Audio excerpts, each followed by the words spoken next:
Goal is always to help you get informed quickly and thoroughly. And today, we're tackling a question from you that, honestly, it looks like just a numerical thing on the surface, a curiosity, but I think it's actually a gateway to something really profound in modern physics.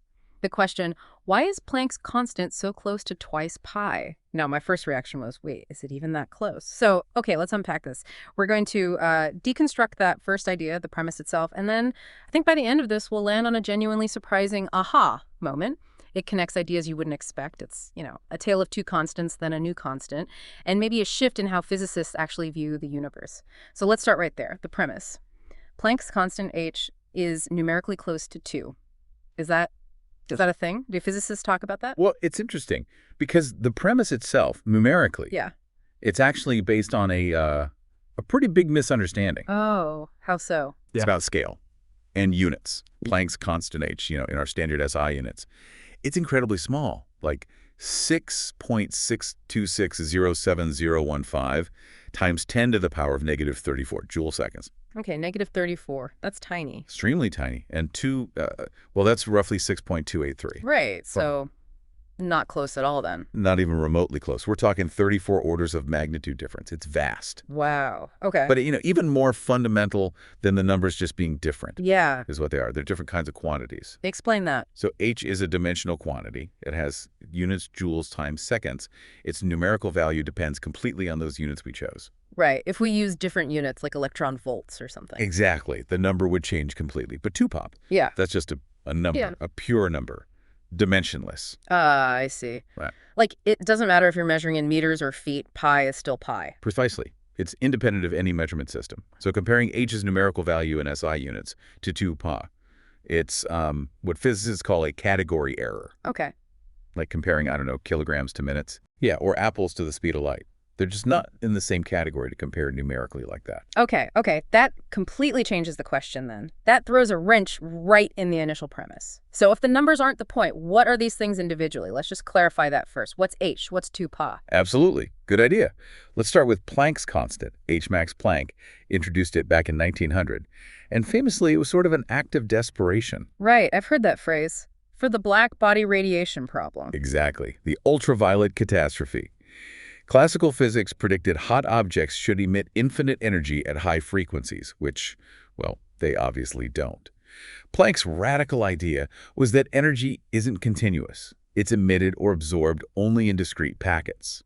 Quanta, he called them. Quanta, okay. And this led straight to his famous equation. E, energy equals Planck's constant times the frequency of the light. So h is kind of the conversion factor, the size of the energy packet for a given frequency. You can think of it that way, but more fundamentally, it's the elementary quantum of action. Action, in physics, is energy multiplied by time. So h represents the smallest possible chunk of that quantity. The minimum unit of doing something in a physical sense. Sort of, yeah. And its value is now, since 2019, defined exactly in the SI system. It actually helps define the kilogram now. Huh, okay. Its smallness explains why the world looks smooth and continuous to us, but the fact that it's not zero is why quantum mechanics happens at the atomic scale. All the weirdness stems from h being tiny, but not zero. Got it. So h is the tiny fundamental packet size for action driving quantum effects. Now 2 seems totally different. Completely different realm. 2 is pure mathematics. It's a dimensionless number. Pi, the ratio of a circle's circumference to its diameter. Well, 2 is just the ratio of the circumference to the radius. Right, about 6.28. 6.283185. Yeah. And crucially, it represents the number of radians in one full circle. Radians, the natural way to measure angles in math and physics, right? Not degrees. Exactly. So 2 pops up everywhere you have cycles or oscillations or rotations. Anything periodic. And it relates directly to frequency. We talk about linear frequency, F or EV, in cycles per second hertz. And we also talk about angular frequency, O omega, in radians per second. Okay. The connection is simple geometry. OF, one cycle F is 2 radians. Yeah. That's it. No physicas there, just the definition of a cycle in terms of radians. So we've got F's this incredibly small physical constant related to quantum action. Yep. And 2, a fundamental mathematical constant related to circles and cycles. Exactly. They seem worlds apart. If it's not about the numbers being close, how on earth do they connect? It still feels like apples and, well, circular oranges. The initial comparison was flawed, but the connection is there. It's not numerical, it's conceptual. It's necessary. How so? Because quantum mechanics describes particles fundamentally as waves. And waves oscillate, they cycle. Ah, okay. So the cyclical nature of quantum stuff brings in the two. Precisely. The real link isn't between h and the number 6.28. It's between the concept of quantum action h and the geometry of cycles, too. Action and cycles. And that necessary connection leads us to, well, it raises an important question. Or rather, it introduces a new character into our story, a new constant. Okay, you've set the stage. This new constant, this must be the key then. This is, you could say, the true protagonist here. Yeah. The reduced Planck constant. We write it as Pronounced H bar, right? h bar. And this is where it gets really interesting. So what is H bar? How does it bridge this gap? It's defined very simply. It's just Planck's constant h divided by 2. Oh, so A equals H over 2 by definition. Exactly, H22. Now, this combination, H2, actually showed up pretty early. Niels Bohr used it in his 1913 model of the atom. He did? What for? He proposed that the angular momentum of an electron orbiting an atom couldn't be just anything. It had to be a whole number multiple of H2. So quantization of angular momentum right from the early days. Right, but it didn't get its own symbol for another decade or so. Around 1926, Schrödinger and Dirac both started using symbols for it. Dirac's stuck. And that wasn't just for convenience. Giving it a symbol. No, it marked a real conceptual shift. Physicists realized this combination, H2 due as O, was actually more fundamental in many contexts than H itself. Why? What makes it more fundamental? Well, first, think about waves again. Planck's relation was E forwarding HF, energy equals H times linear frequency. But we just said that angular frequency is 2 times F, so F is U divided by 2. Right. Substitute that into Planck's equation, E equals H times O. Okay, I see where this is going. E H2 times... Exactly. And since H2 is E, you get E equals. Much cleaner. E equals H bar omega. Much cleaner. And conceptually, it's often more natural. Quantum wave functions evolve in time, and their oscillation rate is naturally described by the angular frequency. Yeah. So it becomes the direct link between energy and this rate of phase change. Okay, that makes sense. It simplifies the energy-frequency relation for waves. What else? The really big one. It turns out to be the fundamental quantum of angular momentum. You mentioned Bohr used H2 for that. So is that fundamental unit? It is. Classically, something spinning can have any amount of angular momentum. But in quantum mechanics, it's quantized. It comes in discrete packets. Like little clicks on a dial, not a smooth turn. Exactly like that. And the size of those clicks, the fundamental unit, is A. For all kinds of angular momentum. Yes. For electrons orbiting in atoms, their orbital angular momentum projection is always an integer multiple of A. And even more strangely, many particles, like electrons, have an intrinsic angular momentum called spin. It's like they're always spinning, even if they're point particles. Spin, right. Heard of spin up, spin down. And that spin is also quantized in units of A. An electron has spin 12, meaning its spin projection along an axis is either plus A2 or minus 2. So A is literally the building block for spin and orbital angular momentum. It is. And that makes it arguably more fundamental than H, because H is the quantum of action, which is a bit abstract. Energy times. Times high. Yeah. But is the quantum of angular momentum a concrete, physical, conserved quantity related to rotation?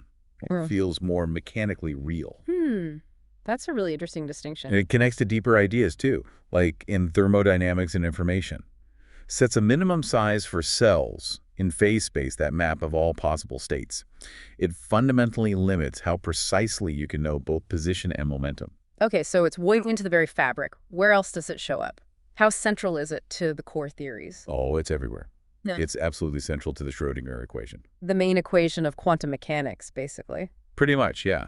It describes how quantum systems, their wave functions, evolve over time. It's like the quantum version of Newton's ESMA. And as just right in there. Smack dab in the middle.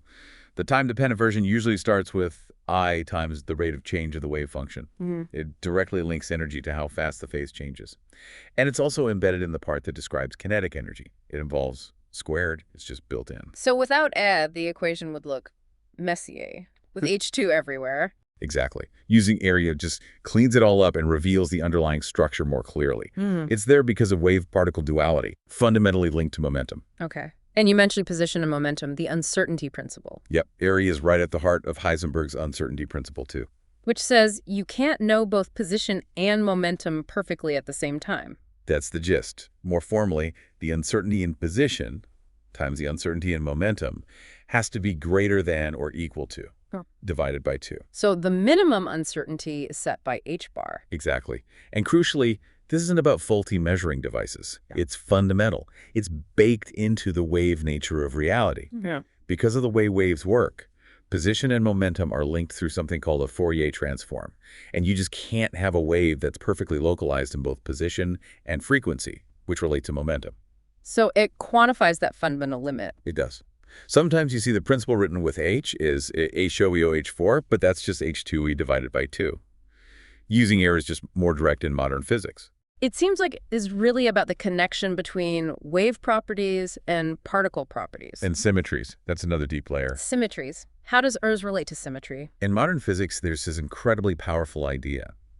Continuous symmetries in the laws of physics correspond to conserved quantities. Like, if the laws are the same over time, energy is conserved. If they're the same everywhere in space, momentum is conserved. If they're the same, regardless of orientation, Angular momentum is conserved. you got it. And acts as the mediator in the mathematics that connects the generators of these symmetries, like rotation, to the operators for the conserved quantities, like angular momentum. Whoa. Okay, that sounds deep. It is. For example, the mathematical operator that rotates a quantum state involves an exponential with I times angle times angular momentum operator divided by ERT. No, I is right there in the exponent, linking the geometry angle to the physics angular momentum. Precisely. It sets the scale for how much the quantum phase changes when you rotate the system. It's deeply tied to the geometry of rotations in the quantum world. Okay, this constant area is clearly fundamental. Let's do a quick thought experiment then. What if? What if was 0? What kind of universe would that be? Ah, great question. If was 0. Well, first, the uncertainty principle limit, XCR2, would become 0. Meaning you could know position and momentum perfectly. Yes. Infinite precision would be possible, just like in classical physics. Okay, what else? The quantum kinetic energy term in the Schrödinger equation, Sure. the one with it squared, would vanish. The whole quantum wave evolution aspect would disappear. So, no quantum mechanics. Pretty much. You'd lose quantization, wave-particle duality, uncertainty.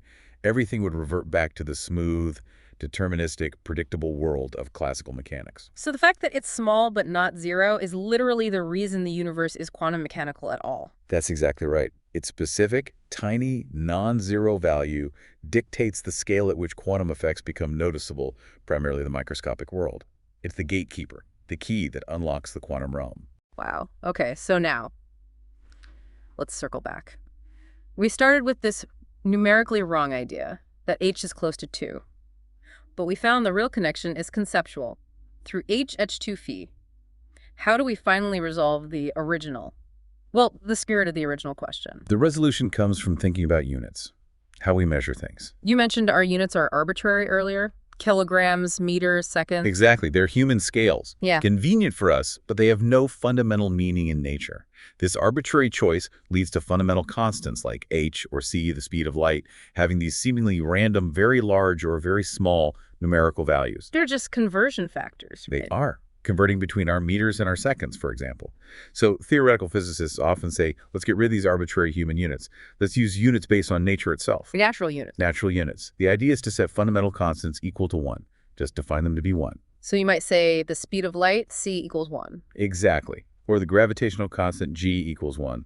Or, crucially for our discussion, set a John. Set h bar equal to 1. What does that achieve? Is it just a math trick? It feels like a trick, but it's more profound. It's a philosophical shift. By setting these fundamental constants to 1, you remove the arbitrary conversion factors and let the real underlying structure of the physics shine through more clearly. How does that work? If C1, If C1, then Einstein's EM just becomes EM. Mass and energy are measured in the same units. They're the same thing, fundamentally. okay, and if 1, Then our energy-frequency relation EO just becomes EO.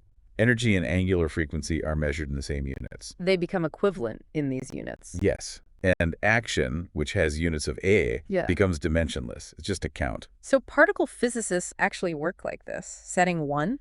Oh, absolutely. Very common, especially in particle physics and quantum field theory, to work in units where both A1 and C1. Both of them. What happens then? Then mass, energy, momentum, inverse time, inverse length. They all end up being measured in the same single unit, usually electron volts or powers of electron volts. That must simplify things dramatically. It does. Remember the uncertainty principle. Exterior 2. Yeah. If you add a 1, it's just exo 12. Much simpler. The Schrödinger equation also looks cleaner without the explicit add factor. Okay, I see the appeal. Cleaner equations reveals deeper connections. But how does this finally answer the original question about H and 2? This is the moment. This is the final reveal. It brings us full circle, pardon the pun. I'm ready. Okay, 3 simple logical steps. Ready? Lay it on me. Step 1. Start with a fundamental definition we established.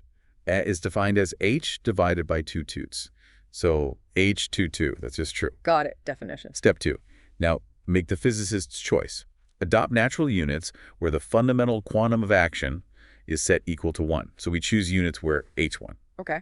Setting H bar to 1. Step 3. Substitute this choice back into the definition from step 1. So if H 2 and we set H, then 1 H2. Exactly, 1 H2. And just rearrange that. Yeah. Multiply both sides by 2. And you get H is 2. Whoa! There it is. H equals 2. Exactly. What's fascinating here is this isn't an approximation anymore. It's not about numbers being close in our weird human units. In the system of natural units where H is the fundamental unit of action, the equation H equals 2 is an exact identity. So the original statement, Planck's constant is equal to twice pi, is true, but only in these specific natural units. Precisely. It's true in the units where nature's fundamental quantum of action per radian, which is H, is taken as the baseline, as 1. What does H2 mean in that context, then? It means the total action associated with one full cycle of a quantum wave, which is H, is exactly equal to 2 radians of phase change when measured in units of the fundamental action per radian, which is H. Action for a full cycle, a 2-phase change in natural units. You got it. The initial paradox, the numerical coincidence that wasn't really there, it dissolves. It transforms into a fundamental identity. The distinction we make between the quantum of action H and the geometry of a cycle 2 is, in a sense, an artifact of our human perspective in units. Fundamentally, quantum action is cyclical, and it connects action per radian, while H covers the full 2 radians. That is genuinely an aha moment. We started with a question about numbers that seemed wrong and ended up seeing that in the most natural way of looking at the universe, the statement becomes exactly true because of the definition of R.